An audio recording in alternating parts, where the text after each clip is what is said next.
ஸ்ரீ துர்க்கையம்மன் கோவில் மகா கும்பாபிஷேக விழா வெகு விமர்சையாக நடைபெற்றது. திரளான பக்தர்கள் சுவாமி தரிசனம்.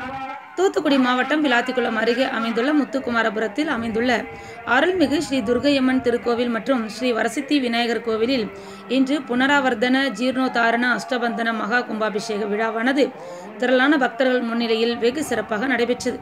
இதனையொட்டி இன்று காலை 6 மணி அளவில் மங்கள இசையுடன் தொடங்கிய கும்பாபிஷேக விழாவானது ஸ்ரீ கணபதி பூஜை, 4ஆம் கால யாகசாலை பூஜைகள், பிரம்மசக்தி பிம்ப ரக்ஷா பந்தனம், நாடி சந்தனம், ஸ்பரிச சாகுதி, பிம்பாகுதி உள்ளிட்ட பூஜைகள் செய்த பின்னர் விசேஷ திரவியங்கள், பட்டு வஸ்திரங்கள் ஹோமத்தில் சமர்ப்பிக்கப்பட்டு 4ஆம் கால யாகசாலை பூஜைக்குரிய மகா பூர்ணாகுதி, யாத்ரா தானம், விசேஷ தீபாரதனை என பல்வேறு சிறப்பு பூஜைகள் நடைபெற்றது.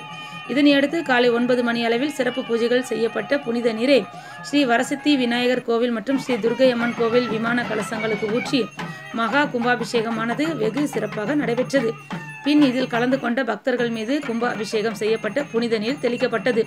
இதனைத் தொடர்ந்து அருள்மிகு ஸ்ரீ துர்க்கை அம்மனுக்கு மஞ்சள், சந்தனம், பால், திருநீர், இளநீர், தயிர் என பல வகையான அபிஷேகங்கள் செய்யப்பட்டு சிறப்பு மகா தீபாரதனையும் காட்டப்பட்டது. இதில் முத்துக்குமாரபுரம் கிராம மக்கள் மட்டுமின்றி பல்வேறு மாவட்டங்களில் இருந்து ஏராளமான பக்தர்கள் கலந்து கொண்டு சுவாமி தரிசனம் செய்து மகா கும்பாபிஷேகத்தை முன்னிட்டு கோவிலில் நடைபெற்ற அறுசுவை அன்னதானத்தில் உணவருந்தி சென்றனர்.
नमः